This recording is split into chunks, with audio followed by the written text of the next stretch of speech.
give a little spiel because I let them know. I had a lot of people wanting to do this tonight. I don't know where they are. So here's the deal. Questions about the process of development, submission of a project to the city, how it gets approved, going from the developer or the individual through the whole process. That's where I've been getting questions. And I don't know precisely enough that I can relate well as to how the process goes.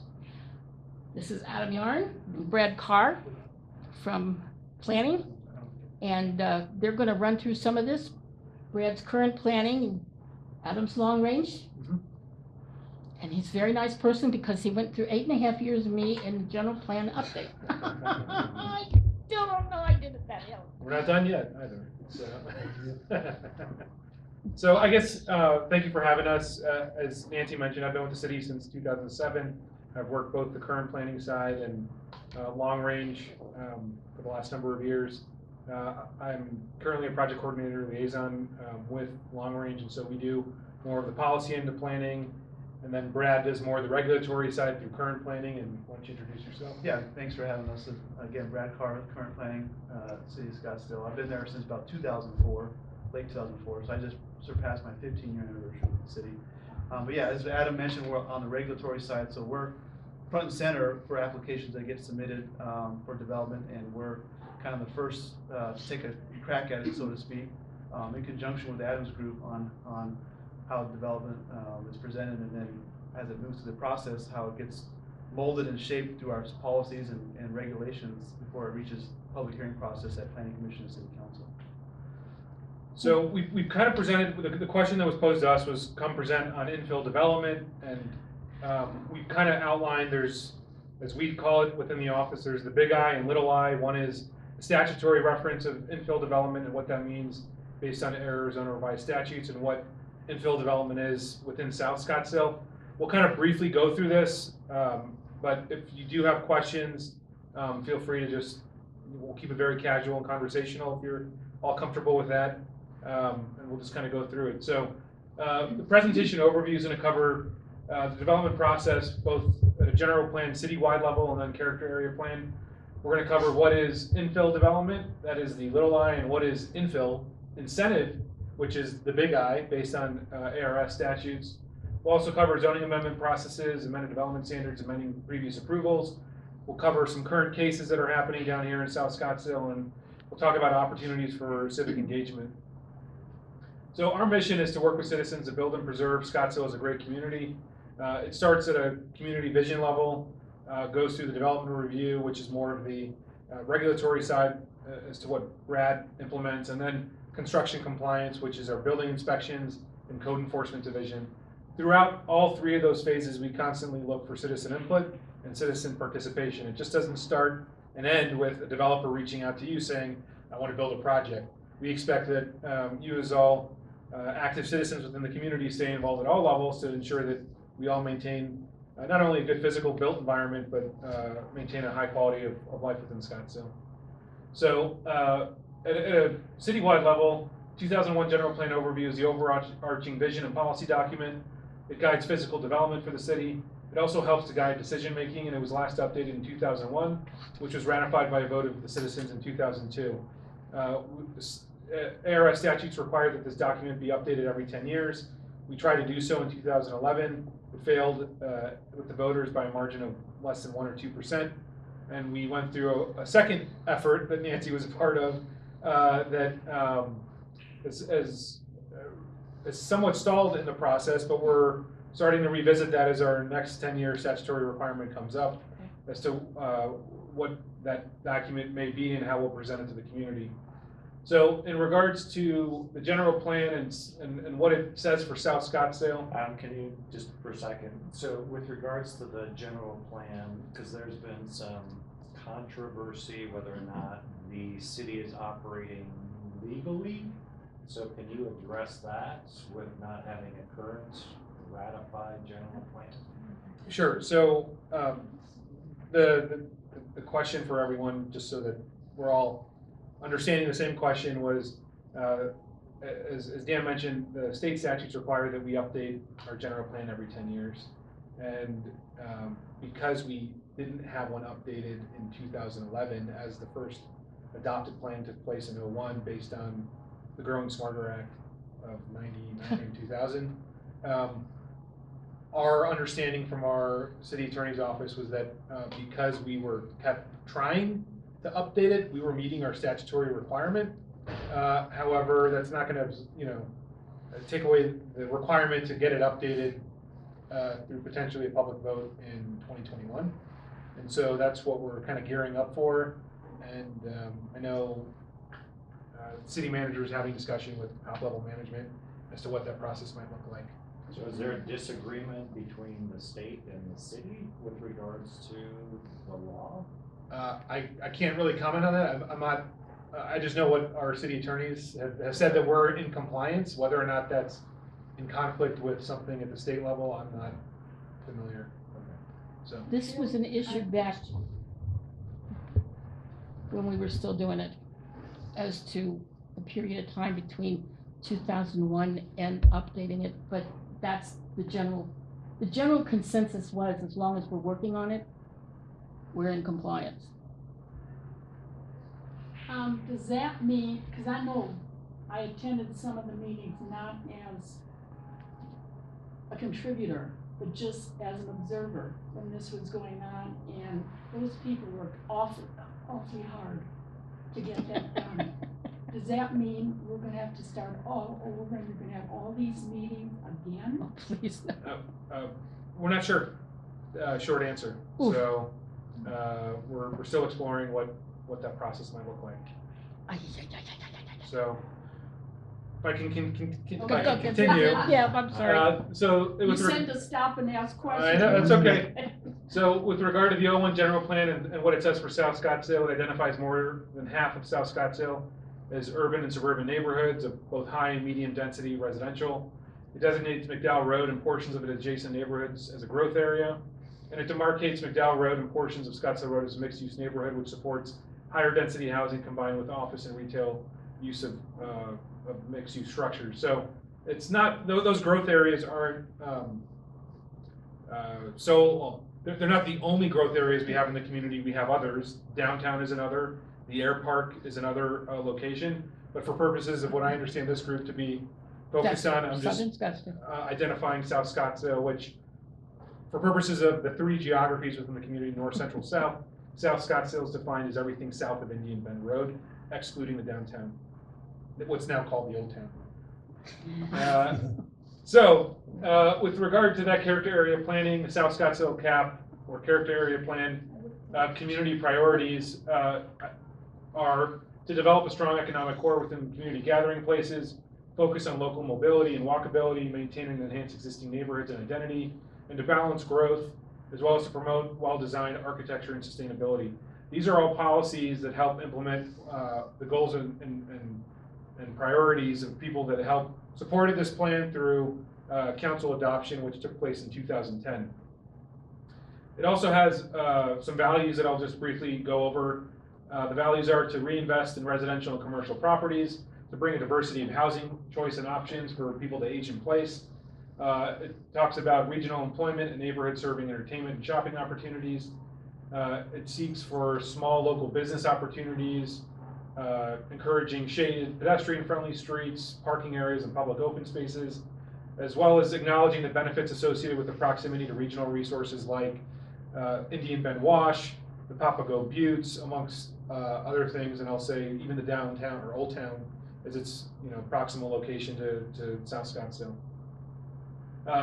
So in terms of what infill development is, this is just a general definition. It's the development of vacant parcels within previously developed areas that are already served by public infrastructure, meaning public infrastructure is already there and available to serve the use in which it's intended to be developed as. The redevelopment of underutilized property is to provide a means to reinvest or revitalize certain areas of a community. And some examples of that I'll use is the Gallery, a K. Havanian single-family home product, a multifamily condo rather, which is located just south of Earl, west of Scottsdale Road. This is an example where you've got adjoining uses of multifamily and some commercial garages that developed multifamily homes where utilities were already readily available. So what is infill incentive based on ARS 9499-10 outlines basically two different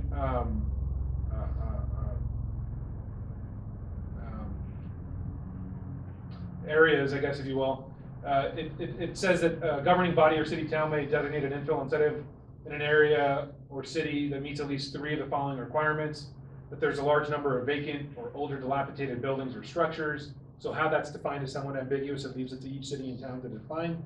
I know when we established ours, we looked at code enforcement activity, the number of older homes as compared to the rest of the city's infrastructure, whether or not there's a large number of vacant or underused parcels, obsolete or inappropriate lot or parcel sizes, whether or not there's a large number of buildings or other places in which nuisances exist or occur.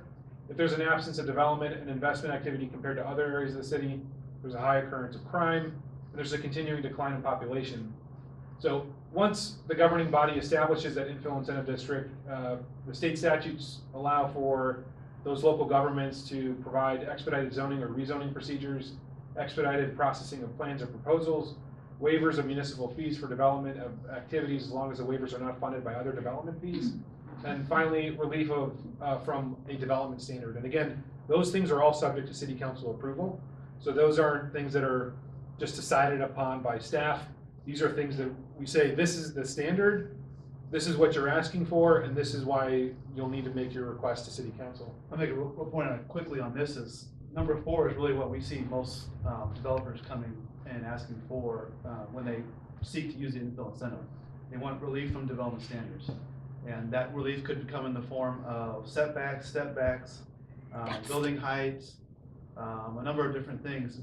We don't really have, because the city is rather efficient in the other areas, we don't really see developers asking for relief from those areas. It's really just relief from development standards as well. We're mostly seeing from the infill incentive applications. But initially, when the city started this or passed it, there were a number of vacant buildings and vacant land. But now, it's pretty saturated, am I right? So can they change this? So I think it would take an active city, I believe it would take an active city council to remove the district or sunset the district. Yep.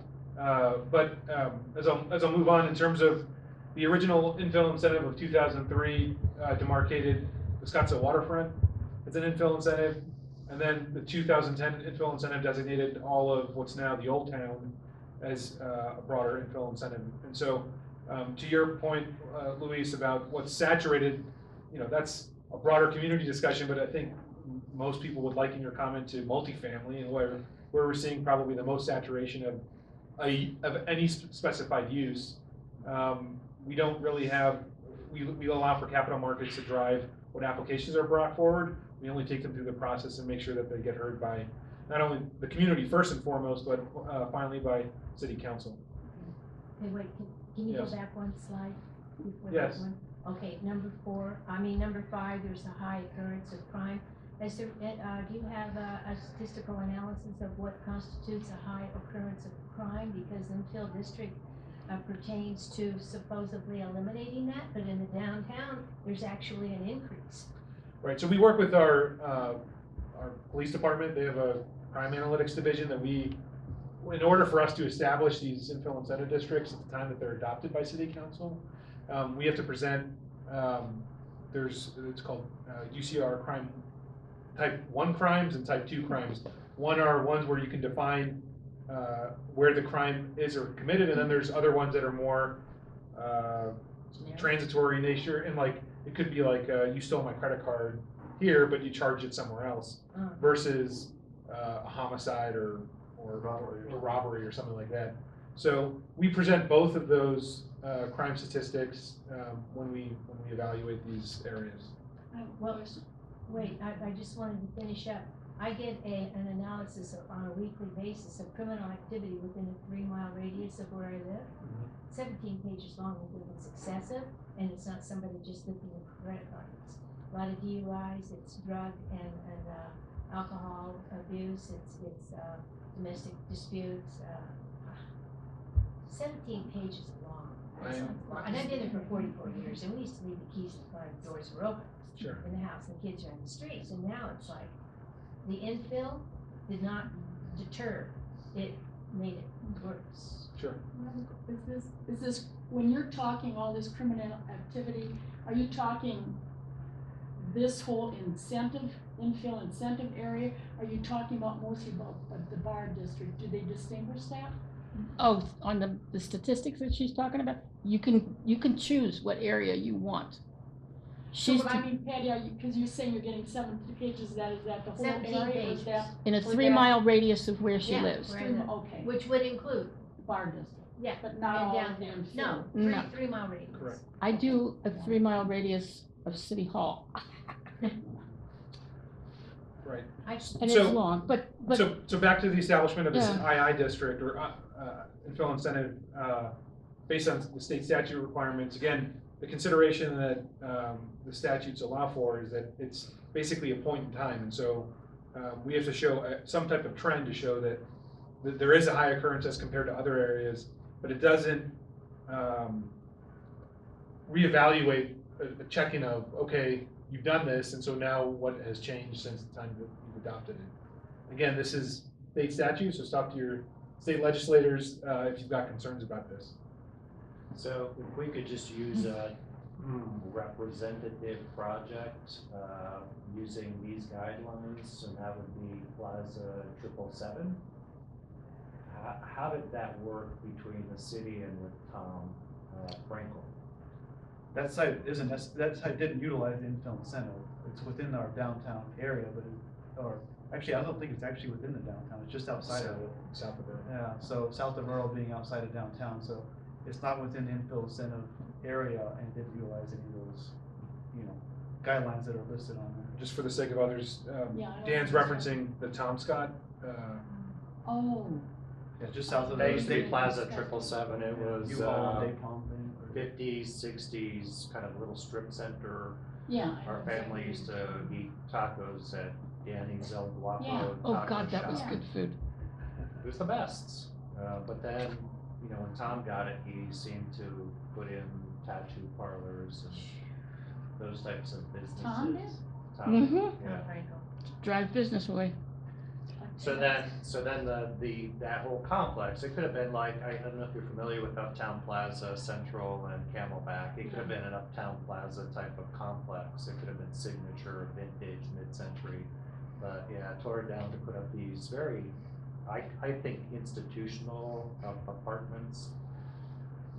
And then just, currently what's happening too, I don't know if you want to address it, but, the Embers plans for Fifth Avenue, how does that work? Because that's definitely downtown. Harder. Right, but this, the plan has been in the works for. A long Yeah. time. Yeah. And the whole idea is to basically tear down Right. what we think is historic, Right. iconic Fifth Mhm. Avenue to put up more So it's all pretty residential. unknown. So how does that then fit in kind of these within these guidelines? How are you guys addressing that? Yeah, again, that project, Carter and his Spring Creek development aren't utilizing the infill incentive district. They're utilizing a separate process through the city called the Plan Block Development, PBD overlay. You might have heard that term thrown around, which does allow similar kind of flexibility, but within a little tighter parameter. And so we were going to go into that a little bit further about what those parameters are further in the presentation, but Okay. generally it allows for flexibility in development standards similar to the infill incentive district, and flexibility in building height and flexibility in intensity or density on the site, but within a tighter parameter of an infill incentive. That I tend to liken the infill incentive district as our PBD district, but a little more on steroid. They can do even more. They can basically ask for the moon. There's no real limit on the infill incentive district other than what the council's appetite is. So is Museum Square considered an infill? No, not even that. That's actually considered, that worked within the PVD parameters itself as well. And what the PVD district went through an overhaul recently, which was recently passed by council in July of last year. It actually allowed a little more flexibility of it, and in doing so, it kind of took, neutered a little bit of the overall effect of the infill incentive district, because a lot of those abilities were now given to the PVD district that weren't there previously, and so we haven't really seen the projects since then really utilize the infill incentive district, because they can get most of the things they're looking for out of the PVD without going to the infill incentive district. So some examples of the formal state statute infill incentive reference. I'll just point to projects that have used the II. There's the waterfront, the Stetson, Optima Sonoran Village, and Envy as some examples. And these are all formerly within downtown. Let me just talk to the reason why they use these. The original waterfront was for obvious reasons at the time, back in the 90s, there was nothing like this in the city. There was no height like this, there was no intensity. So it's obvious reasons why they used an infill incentive to do so. They obtained 150 feet when everything in downtown was capped at 36. So it's obvious why they used it. But when you start getting these other projects, it might seem a little less obvious, but the ones on the bottom, you can tell they did it because the buildings generally are on very small sites, or I should say the MV one in particular is on a very small site. So development of that site, to accomplish their goal of the density they needed to go straight up. And our guidelines would say you really can't do that. Our zoning ordinance would say you can't do that. The only way they could accomplish that was to utilize the infill incentive to allow flexibility in those development standards. Similarly, the Optima Sonoran Village would utilize that as well to go above a normal height requirement that would be there in that area of typically 100 or 90 feet. They used it to go a little bit higher to, I believe it's like 117 or 120 feet. Do you know anything about the entrance building, how they got that? That was in a time when we had, I guess, a precursor to a lot of the downtown development before we even had a downtown district. They utilized what was a rather short-lived zoning district we called, I think at the time, maybe mid-rise or high-rise. That building went in, utilizing it. The council immediately revoked that because they realized, wow, there's a lot of potential for that in downtown, and what was even more so at the time, a sleepy downtown. And so that was the one and only building that got built under those regulations before that particular district was Okay, they revoked. snuck in. Yeah. Okay. All right, so we talked a little bit about the ability to amend those development standards utilizing a couple of different avenues, the plan block development overlay and the infill incentive. Increasingly lately, we've been seeing developments come in asking to use the plan block development. And this amended development standards in particular, the purpose really is to allow some flexibility in development requirements to encourage innovative design and contextually appropriate building design. Another component of that is to allow some exchange for community benefits as a result of that flexibility. And so you can utilize, again, we have ability to do amended development standards in several zoning districts within the city.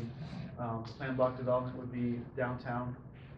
We have planned unit development, PUD, outside of downtown, and the PCP district, or planned air park core development, that's in our air park area. So those are the three main districts that allow some flexibility in development standards. Excuse me. And common types of amendments you would see again are building setbacks, building step backs, that building envelope, as some people know it as, and encroachment, adjustments to encroachments. The thing to keep in mind, again, on the contributions side of this is when you do the plan block development in the downtown, at least, there's a requirement for a contribution of 1% to public art, as well as most recently, that was added with that amendment in July by the city council, requirement that all those developments that utilize PVD are now required to do International Green Construction Code. And that's, if they're not familiar with the International Green Construction Code, it's not as intensive as maybe the people who are more familiar with LEED. It's kind of a go-between of the normal building code requirements and the LEED requirements. And it's designed to eliminate, or I should reduce, energy use on a site through a number of different means. And it also focuses on other environmental considerations like proximity to transit, as well as reduction in automobile use and other emissions generating requirements. So we like it because it's something that we feel like developers can implement rather easily if they just take a little bit of effort.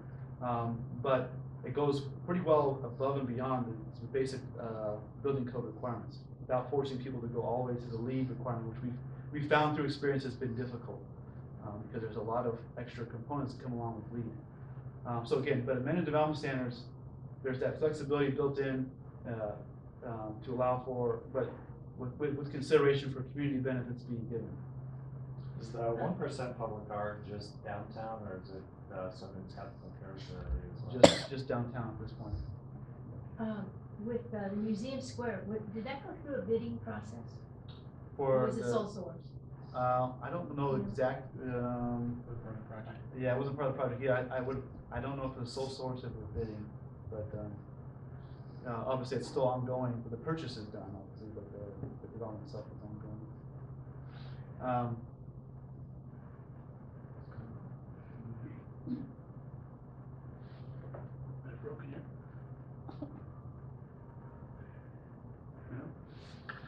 It's a PC, you should work off of that. There we go. Okay. So beyond our basics, I would say basic, but our developers' ability to use amended development standards to modify their building envelopes, setbacks, and things of that nature. They also have ability now with the PVD to ask for bonus development standards. And the purpose of those is, again, to add additional development potential on a project site in exchange for meaningful community benefits. And this is where we see developers utilizing additions to maximum building height, maximum density, and maximum FAR in exchange for providing community benefits like additional contributions to public art, or building sidewalks and other streetscape amenities in the area, or enhancing the waterfront experience along canal bank. These are where the council has discretion to approve bonus development standards up into maximums in exchange for community benefit proceeds that are going to be given by a developer. So this is where we really get into, unlike the amended development standards where there's prescriptive, so to speak, measures that you're going to be giving to the city in exchange for amended setbacks. This one is less prescriptive. It's more negotiated as far as the developer asks for instance, I want to go from a maximum 90 feet up to 120 feet. That difference in height of 30 feet, I'll pay you for this, so to speak, in a certain form of community benefit. And so this is considered, again, more of an exchange for community benefits rather than a prescriptive path of amending standards. And so downtown, the base allowances for density are at 50 dwelling units per acre, an FAR of 1.3, and a building height that varies depending on your area of 40 to 84 feet. The bonus development standards would increase those maximums. With density, you could go almost unlimited. It's again at city council's discretion. FIR, you could go, depending on the area, anywhere from 2.5 to 4.0, so you can see quite a drastic increase in intensity. And building height, again, depending on the area, you're either limited to what's already there in our old town, historic old town areas, all the way to 150 feet, as we see in areas of waterfront, our new type 3 area, near the city or the civic center campus, or I should say, not the civic center, but the hospital campus. The Loloma site is now designated as a 150 feet potential site, as well as the Spring Creek Fifth Avenue area is now. They're not going to build anything on the Loloma side. I'm sorry? Are they? Yeah, three residential complexes. Where Loloma, old Loloma school sit? No, No, the school's that gonna stays. stay. No, Transit that center. museum's Okay, there. okay. No, but they're actually putting 3 residential complexes in the parking lot west of the school. So Okay. the design is the same firm that did the Desert Edge, Ern Swaback. Were there any, when the land was acquired to the city, were there any limitations about Again, how the land could be used by the owner? our only limitation would be whatever the zoning ordinance will allow for that particular site, and So there wasn't any stipulation made? Right. Not for general stipulations as maybe to height or, No. it would just say whatever the zoning allowance would be for this area, which would be up to 150 feet, is gonna be a potential for you if you purchase the property. So if you could just clarify, if we could clarify, when we refer to Loma, we're talking about the school where Scottsdale Art School is located. Yeah. It's officially known as Scottsdale Grammar Stage School Rush. #2. And if I'm not mistaken, there are 3 residential complexes slated to go in the parking lot Surrounding that north, area, yes. north of the school. Right. Is that correct? Correct, yeah. Okay. I think there's one actually kind of west and one up north, and then another one maybe further to the south of the school. The school itself is being retained with development Correct. going around it. Correct, but on that same property, there will be, as far as I saw, 3 residential complexes Yes. being built west of the Scottsdale Art School, which is known as Loma School or Scottsdale Grammar School #2. Correct, yes. Yeah. So you, again, just to recap, the bonus development standards are an exchange of additional development potential in exchange for community benefit. And so, unlike the infill incentive, again, this has caps. So you'll see here, again, there's still maximum in place. Those maximum have been increased, but they're still in place, with the exception of density. Again, council can ultimately decide how much density is going to be allowed. But then what it does is take the base densities that are allowed in downtown and increase those. Now, what the infill incentive would do would say, we're gonna blow even these out of the water. We could ask for 300 feet if we wanted to. If the council was okay with it, they could do it. And so, at this point, once we allowed additional height in certain areas of the city up to 150 feet, we haven't really seen any development potential or development pressures to go much beyond that. Again, it's not to say that someone couldn't come in and say, I wanna utilize the infill incentive and I wanna do 300 feet in this area. And the council would weigh the We'd the say, benefits. ha, ha, ha, ha. Right, we would normally, we would say that's likely. Good luck. Unlikely. And council. not to belabor the public arts, but is there a reason why there's this dictate to have the developer spend a percentage on public art versus taking That that goes way money back. and putting that towards a quality project, meaning from an architectural standpoint? In other words, create that aesthetic, and not to beat up Tom Frankel, but Tom Scott, but it's very sterile. I don't know if he was required to have some sort of public art or not, but it's Yeah. just, we would have loved to have seen more money spent on creating an attractive building rather than plunk a giant metal humping rabbit in front of it. Yeah, oh, that's. Whatever, So- whatever happened to that, because his other projects really look good. Yeah, that one had a unique, I'll say a unique design aesthetic that was visioned early on, and it was, I don't know if you've ever familiar with the Bauhaus design aesthetic that's originated in Europe. It's a very, as maybe Dan alluded to, sterile or very clean aesthetic Kind that's of industrial. look. Very industrial. That he was going, that project was going for at the time. That project is being just outside of downtown, doesn't have a public art requirement, and doesn't really have any requirement for additional contributions in any way that would bring it to a next level, community benefit wise. No, I was just kind of And you curious sure because that didn't seems to be try. a pretty big deal to incorporate public art into development in the downtown area, but it just seems misplaced now. Yeah, I in think my there's some discussion as to whether or not the 1% that is required when you do a PVD is appropriate anymore. You could ask 10 different people and get 10 different responses. It really depends on what camp you're in. A lot of people think that the public art is still a large component of what makes downtown Scottsdale special, and they want to see that contribution continue to be a requirement of new development that utilizes that. Others would say, let's try to do that in a different way, allow some flexibility in that use. At this point, we're still going down the path of utilizing the public art. Well, that is a sole source contract, cultural. Yes. Who Um, determines what type of public art is going into it? Depends. That is the cultural council. Yeah, they Sole they'll work, and so, just so let me go back again to this, that contribution, just to discuss how that works. A development could either contribute that contribution in 2 different ways. One, they can write a check to the cultural council and say, here's your money, do whatever you want. And two, they can work with the cultural council to get art approved to be placed on their site or near their site in conjunction with the process to choose artists and choose pieces to be placed on the site. Lately, what we've been seeing is most developers have said, I'm happy to write a check, here you go, cultural council, go do what you want to do. But they have two different abilities to do so with that money. Who determined the fly swatter turquoise things that you see in the intersection of like Scottsdale and Thomas? So it's actually Scottsdale Public Art, which falls under the umbrella of now Scottsdale Arts. It used to be called the Scottsdale Cultural Council, So it which has nothing oversees, to do with the development. no, No.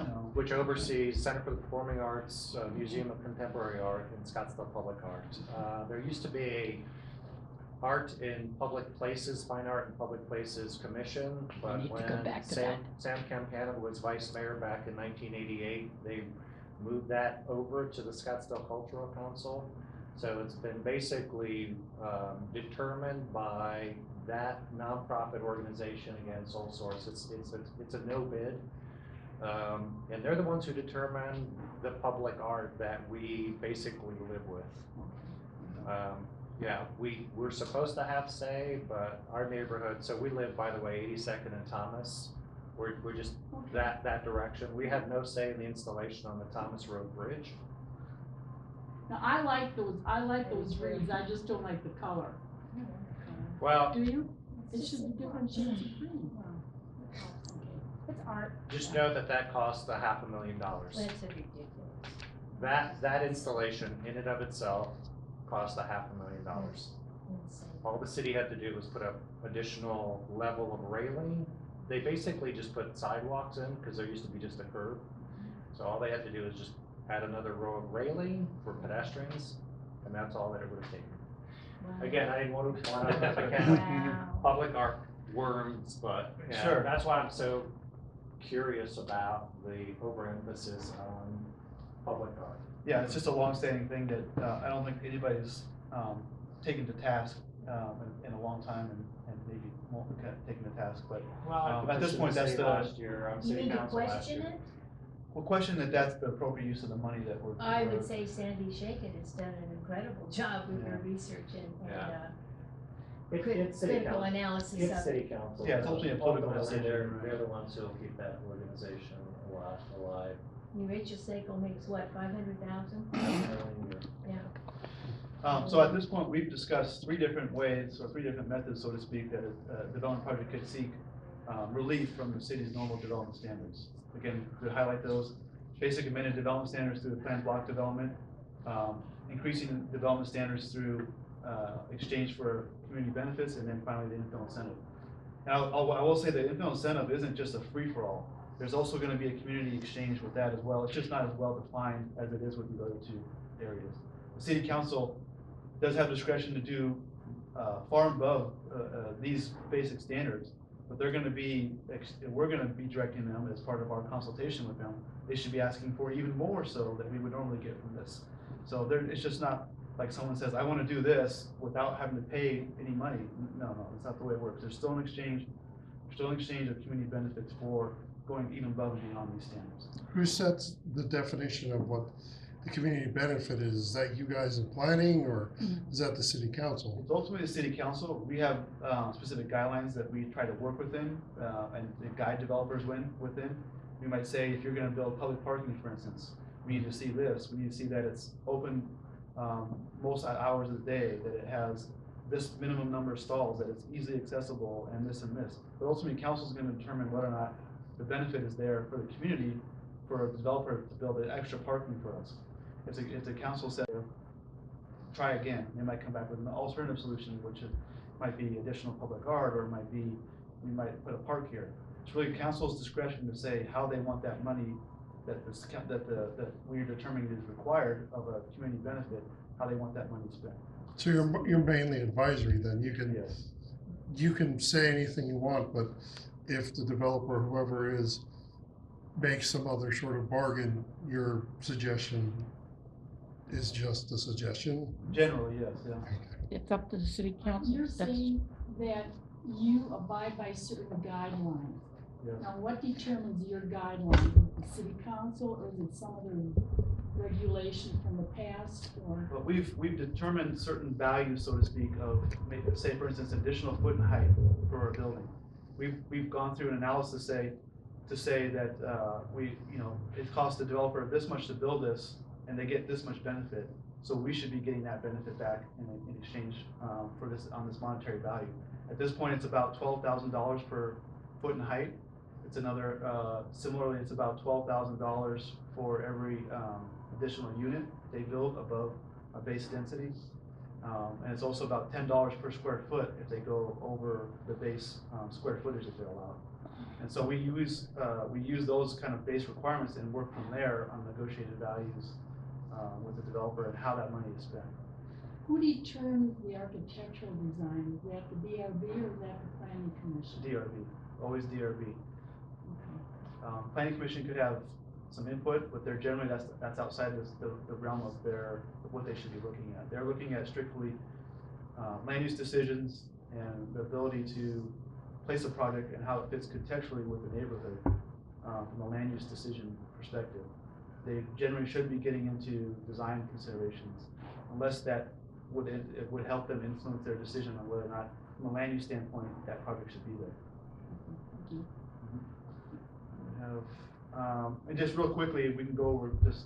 I think you mentioned we want to know how a project comes in for rezoning and how it finally gets to planning commission and city council.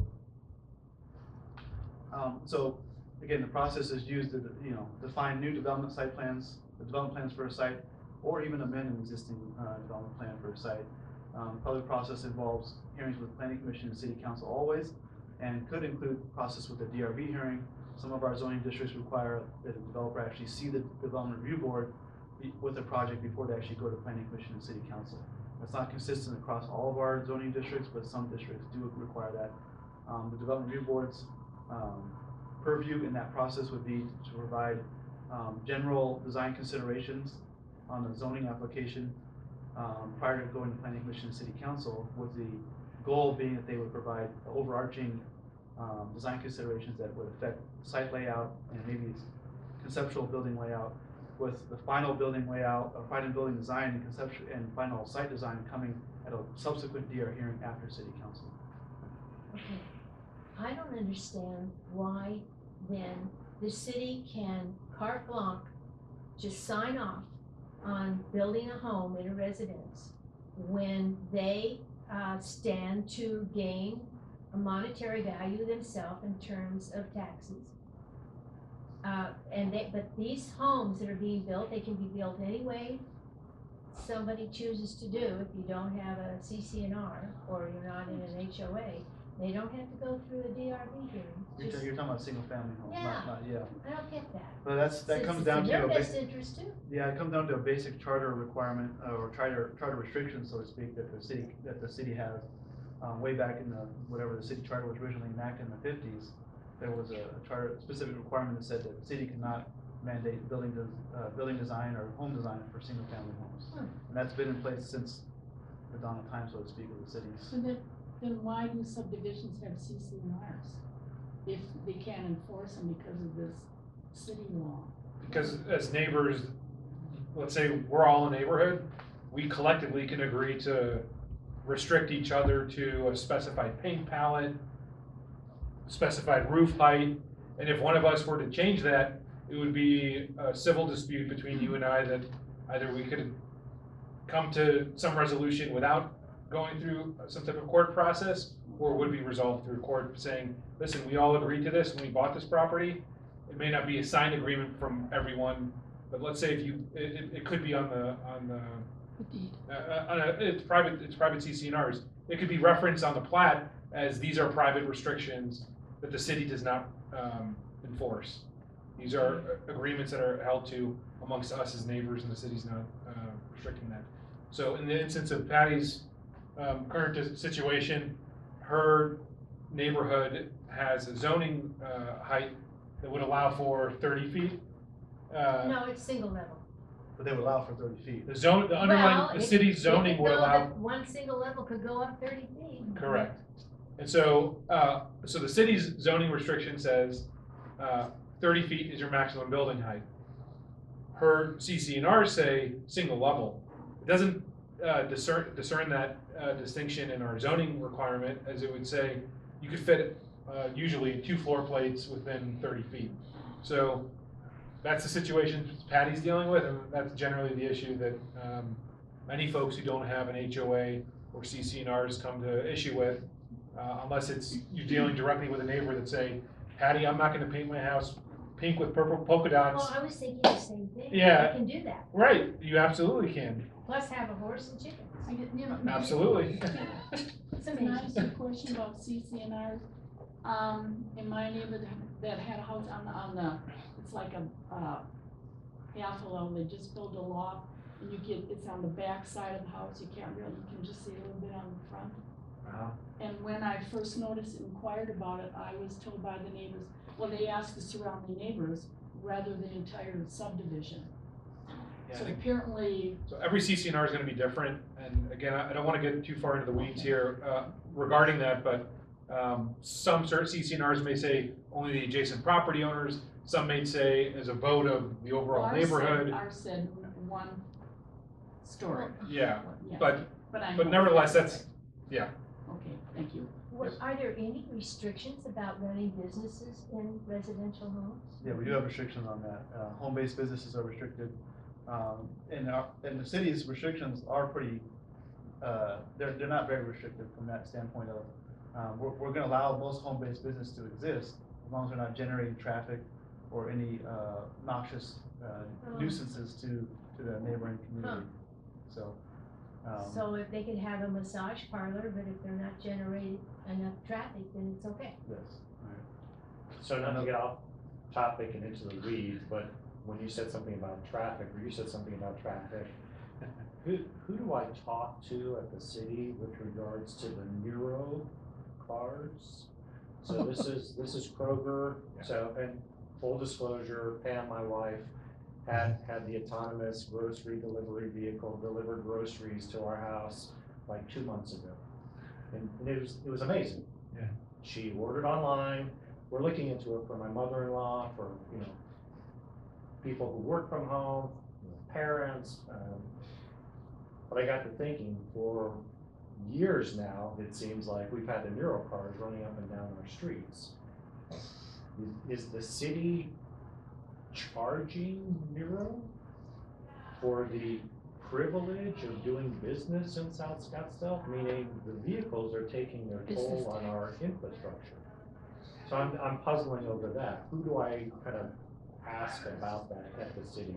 I'm puzzling over that as well. However, I did sit next to the Neuro guy, and I may have his card. I sat next to him at the mayor's State of the City.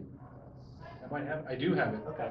So I can give you his. No, it's not so much from his standpoint. It's No, from no, the city's standpoint. I understand. And the citizen's I- standpoint, because we're the ones who are paying. So I know for Neuro work. infrastructure, I know maintenance. I know Neuro worked closely with the mayor's The office on it. economic development.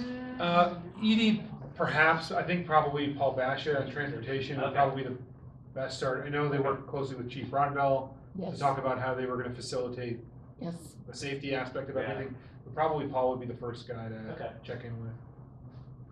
So anyway, Yeah, so let's talk a little bit about what we do as city staff when we see an application. Because I don't peer behind the curtain, I guess, so to speak, because I know there's a little bit of, there's no black magic to it, but there might be a little bit of, unknown. Clarification. Yeah, it's just clarification on unknown. So an applicant's required to submit, application for rezoning, they have a long list of submittal requirements they need to meet before they even pass go, so to speak, before we even let them in the door. So that's our first component of our review is, did you submit everything we need you to submit to make an accurate review? Once they've done that, we're generally given about 30 to 35 days to review an application for all of our development requirements. That includes planning requirements, includes transportation requirements, engineering, stormwater, water and sewer. There's a whole host of requirements that each application is reviewed against by various departments throughout the city when it's submitted. So again, we have about 35 days to do that collectively as a team, and then we're normally sending an applicant a letter after that saying, here are your issues that we've identified after our first review. Please correct these and resubmit. And so then the applicant would do their work to correct those, resubmit. We would get about another 21 days or thereabouts 3 weeks to review it again and make sure they've made those corrections. Generally, on more complicated cases like a rezoning, we're going back and forth maybe 2 or 3 times before we actually say, yeah, we feel like you're comfortable enough, we're at a point where we're gonna move you forward to a hearing. And so, there's a lot of back and forth, especially on projects where there's some negotiation on transfer of city property, or they wanna buy city property, or they're asking for additional height or density. There's a lot of negotiation on what that means, how much we're gonna staff feels like we're comfortable recommending, and how much benefit we're gonna see out of it. We're doing a lot of negotiations behind the scene on what, because I would say 9 times out of 10, the developer is trying to lowball, so to speak, what their community benefit really is. And so we have staff have to bring them up to a par with previous developments on that benefit we feel like that they should be giving in exchange for additional development ability. And so that negotiation can occur and take, several months to do that before we even move to a hearing process. And then, depending again on the zoning district, we might be going in front of DRB first, and then planning commission, and ultimately city council. And that hearing process is usually about, depending on how many hearings you're gonna do, is about a 3 to 4 month process. And so there's a lot of negotiation even between the time after we might even go to planning commission hearing, because we might get feedback from planning commissioners or the public at a hearing that then has the developer modifying some plans or some of their requirements that we see that they need to adhere to. And so there might be further negotiations between each of those hearings before we actually get to a final thing that we're presenting to city council. So that's kind of the short answer on a rather lengthy process that can take a while depending on the type of project. Any So I questions know you on that? review each project individually, but considering there are 67 proposed in various stages projects in the city of Scottsdale, do you ever look at the cumulative overview of how one impacts the other? And obviously discrimination is not something that you're capable of doing, nor shall I recommend that you do, but is there ever a point where you say enough's enough and it's not, we get to a point of saturation? I mean, we do some of that analysis, and actually Adam's team is tasked quite a bit with understanding those numbers of, if we do this, what happens here? Mm-hmm. If we add even more here, what do we do there? And so Adam's team's tasked quite a bit with, and Adam in particular is tasked with understanding those ramifications of additional development along the way. However, as you mentioned, we've been told several times we can't pick winners. We have to just process them as they come, because we've seen quite a bit. Someone might come in early and hard, and then once they get their approval, they just kind of go away. Mm-hmm. So it's kind of hard for us to just say, well, this guy's got an approval, now you can't get an approval, because we don't know if that person's going to continue and follow through, or if they're going to fall away. And so it's kind of a moving target in a lot of ways, and we're constantly struggling with, are we meeting our goals for growth and development in the city, but we're not pushing it too far. And so Adam can maybe speak to the challenges of that, a little bit of that, hitting that moving target, but it is a moving target, and we can't necessarily pick those winners. Is there an expiration on the approval process? So There, you're approved today, but you have 18 months to wrap things up. There is and there isn't. For zoning approvals, that entitlement's there with the land until they decide to change that entitlement or build the property. Now, the design review, development review approval, that has a 2-year expiration date. So if they don't build a project within 2 years, they have to come back in and go through the process again to show. Waterview never did that. There was no limitation. Waterview never got to a design development review board. They got original zoning approval in 2007 about, the economy tanked and they went away, but they never went to DR. And now they went back to another zoning approval recently, 2016, and now they're back with design review with the hotel and the residential. And now last week, they got their hotel approval, and that will expire in 2 years if they don't do anything. And they're still going through the process right now for their residential developments. What is that, 6 years? Yeah, it's a long time. Dirt's been like that. Yes, Why absolutely. would a developer get rezoning and then just do nothing on it ever? There's a lot of different reasons. I mean, it shouldn't come as a surprise. A lot of these developers are buying land and entitling them to higher development just on speculation that they can then Right. sell the property again to somebody else. Does Trier own the land that's that kind of triangle shape where Fifth Avenue intersects Indian School and Goldwater? Yes, Yeah, Rose Garden, that's Is the that city-owned Trier? property. Is it talking about the parking lot there? No, like across the street, it's that triangle. So The Fifth food truck Avenue, Yeah. Indian School and Goldwater. What was the hotel that used to be Indian there? school, Oh, and yeah, there was that a is, holiday, there was a yeah. Holiday Inn back in there. Talking about the Hanover, Hanover site. So Yeah, Sean Sean still owns owns all that. Yes. Okay, That's been a site that's been languishing for a while, and yeah. he's expressed at different times a desire to develop it, but I think he's focusing more on his properties near Scottsdale Road. He owns the waterfront or water view site. Right. That's his main focus right now. I know they're looking at the site on the southeast corner of Camelback and Scottsdale Road, that office building that kind of fronts on the canal there.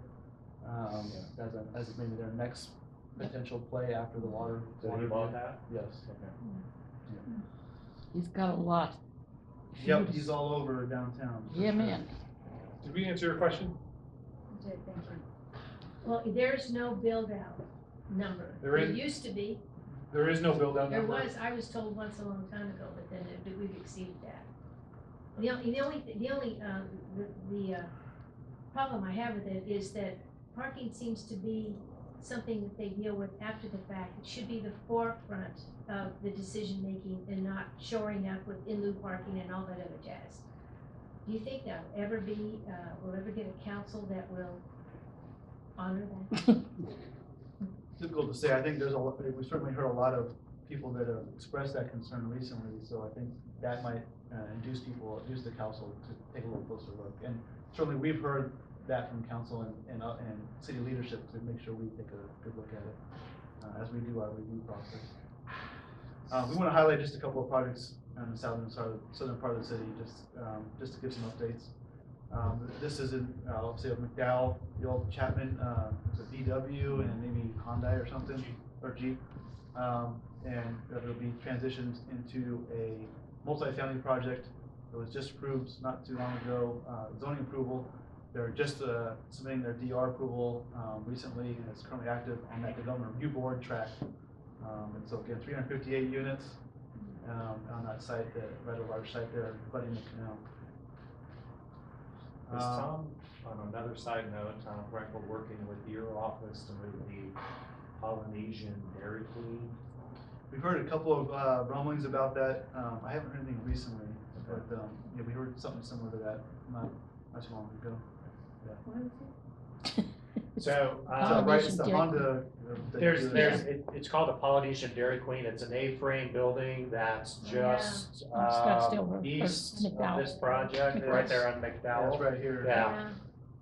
So, I'm part of preservation efforts, so, as an alternative to preserving it, leaving it there, Tom is apparently offering to move it to what's the official name of I that don't know what complex? that plaza is. I always call it the House of Rice.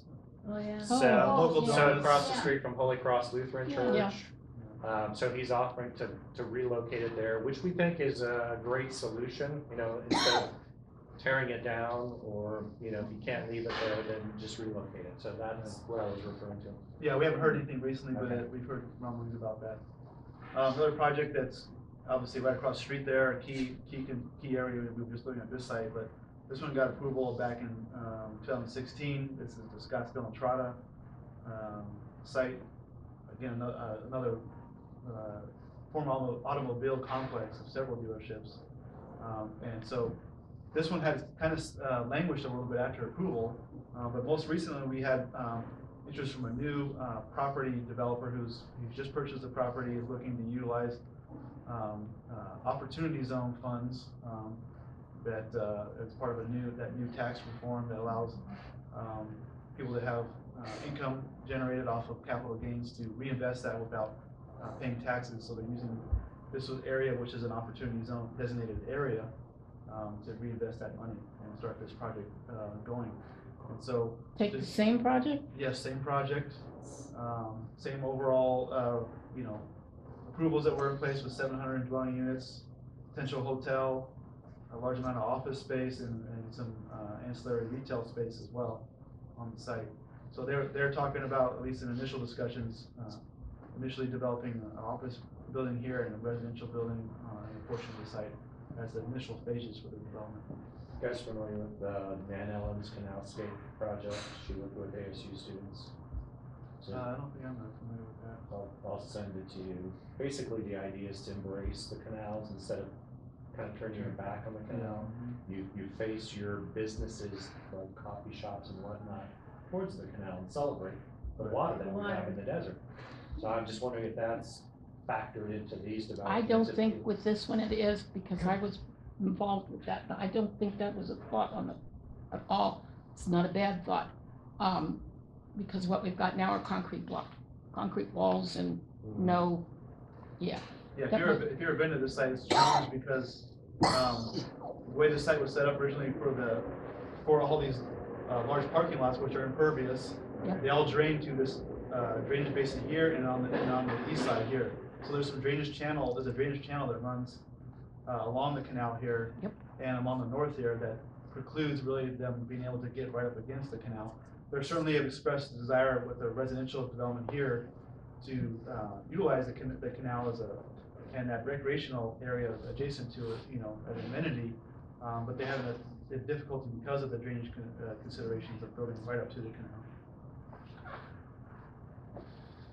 Another one here, everybody's very familiar with Papago, recent approval in December.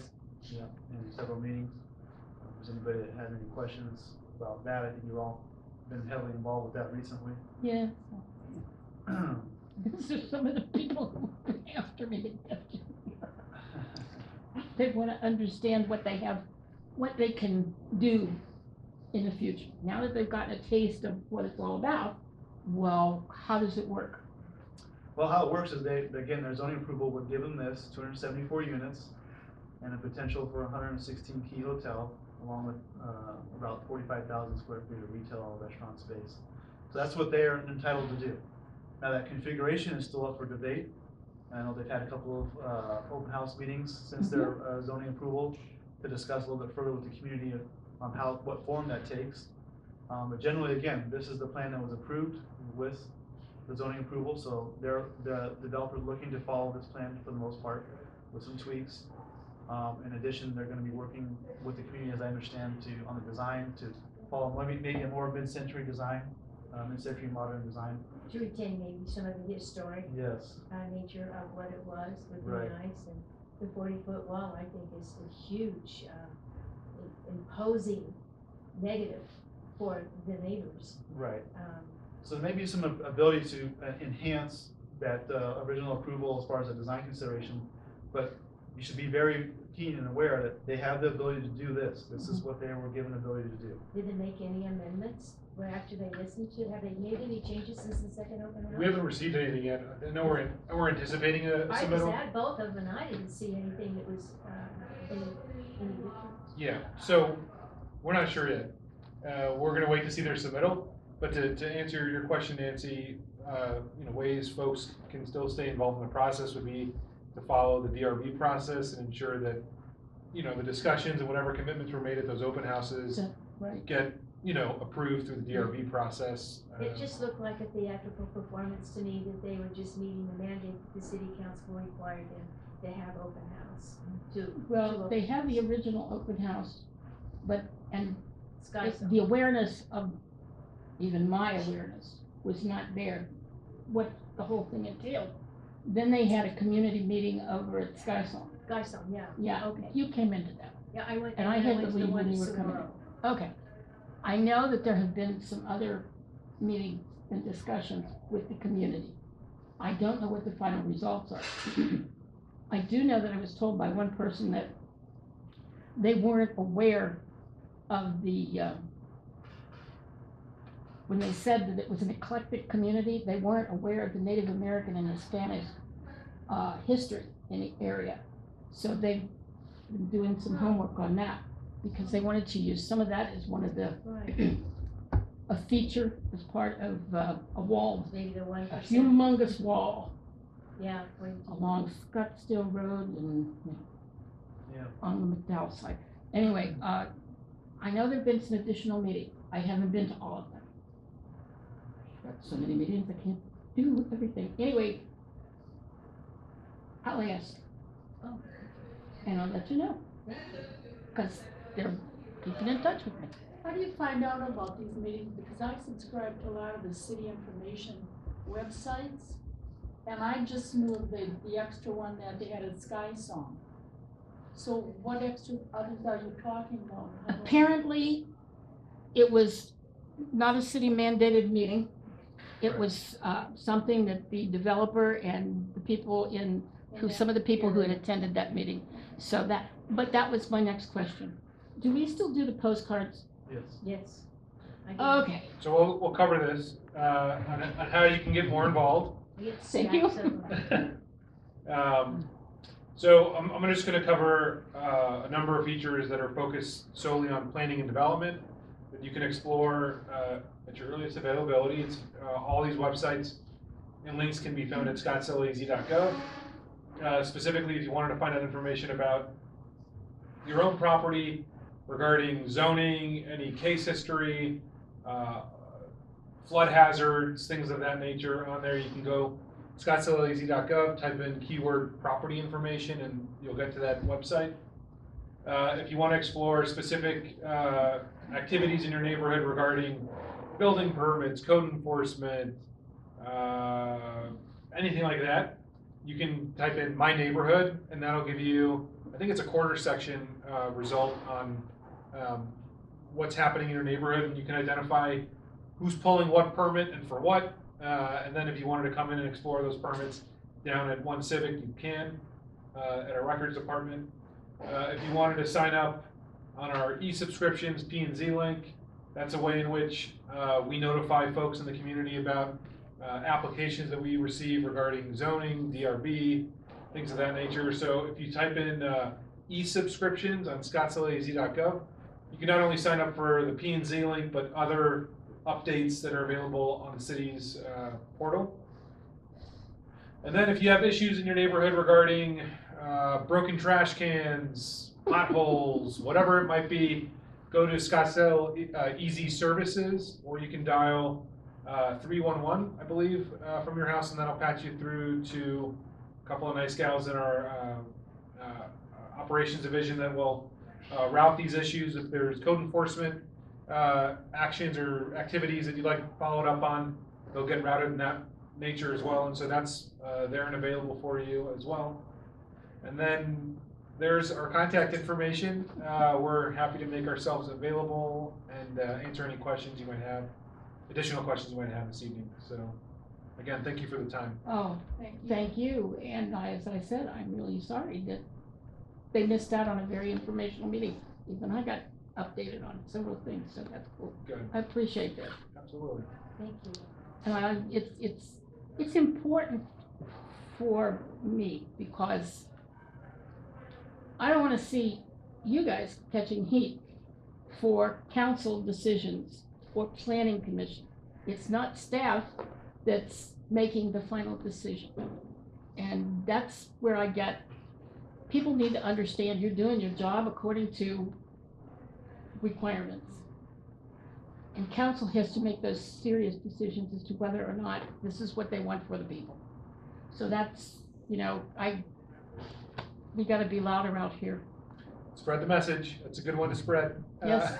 Because again, we're not part of No, the vote of 7 that it takes to get these things approved or denied. So when I was on that update for the general plan, you learn a lot. And learning the intricacies of all of those policies, whether state or city, and how they work together or don't work together, and how you have to make them work together sometimes. We need an updated general plan. But thank you. This is cool. So Adam, you've been with the city for 15 years. Obviously, we've. Brad, Brad, sorry. it's okay. Brad. 15 years, and so you've seen a lot of changes in 15 years. What you're, just kind of a personal question of what you've seen along the way and the vision of the future. Do you have a feel for the direction or? I think we're gonna see a lot of what we've already seen. I think we're gonna see, let me just say, the community is, for the most part, it's becoming a built-out community. We have not a lot of land area left for what we kind of term green development, or development on undeveloped land. We're approaching build-out from the standpoint of, if you look at our northern part of the city, we have some certain subdivisions here and there, but for the most part, that land has been accounted for, and there's homes being placed, or there's subdivisions being placed there. So if a community still has a strong commitment to growth and wanting to accommodate more people to live here, you have to intensify to do that. And so I don't see that trend necessarily slowing. As we see today, it was a beautiful day. I mean, we can see why people want to be here and why we're all here. And so people get envious. All they got to do is spend one day here, and they're like, I want to be here. And so it's not hard to understand why people want to be here and so we have a constant pressure for development growth to accommodate those new people that want to be here. And so if the community's vision is to accommodate those people, we're going to constantly see pressure to accommodate that in more intensive developments. And so our task, as planners, is to hopefully envision places where that's most appropriate, and then weave those new developments of intensity within existing communities in a way that's appropriately designed to allow for development to contextually work with those existing homes, existing neighborhoods, existing communities that have been established over 60, 70 years at this point in the city of Scottsdale. Trying to mitigate those adverse impacts brought on by new development that is inherent to new development, being next to, I'll call it more mature development. Sure. So- Well, that's one of the things that over the years we've talked about, the impact on the mature neighborhoods. When I left the housing board, the rumor was that we would have 10,000 units of multifamily housing for the southern part of Scottsdale by 2022. Are we on track with anything like that? Yes, We're on track, even maybe to exceed it. right. So what we're But- seeing but right you now should is nowhere qualify. near what it's going to be. You should qualify and use the term affordable housing. That Have you is heard the not- mentality that the higher building should be like reserved for the downtown area, and then maybe the density with the lower levels shouldering that, and then the desert being the desert as it is? Yeah, I think that vision or concept is very at the forefront of the planning, the general plan. I mean, if you look at the land uses and the densities, and the general plan's goal of concentrating development in growth areas or areas of activity, you're going to see that's where we want to accommodate that growth, and the development pattern is a result of that. We want to see most of our development intensity in downtown, but let's not forget about the Air Park area. The Air Park area is starting to become, in a lot of ways, a secondary downtown. It's becoming an intensity core, and we'll see that transition, I think, over the next 5 to 10 years into even more dense area similar to the downtown. And more height as well? There's more height as well, Okay. yes. And so we have two main cores, so to speak, now with downtown and the Air Park area, and then we have density stepping down away from those areas. And as you move further north, even further so. And so that's born throughout the document and the general plan. It's reiterated in a number of different ways, from character and design to growth areas to land use throughout the document, about having intensity of development in certain growth areas, downtown, Air Park, McDowell Corridor, and then other areas feathering down, so to speak, on that intensity. Do you So have now's the time to spin off North Scottsdale as its own separate municipality. Just like, well, there's a North, They might like that. Yeah. there's a North Las Vegas in addition to Las Vegas. Oh, is there? And you do know that the mayor and city council all live Shea Boulevard. No, that's North. I'm gonna let you guys start packing up if you want. No, we generally just push development away from direct vicinity adjacent to it. Who determines what that can be named? Is that just to the owner, he can name it what he wants?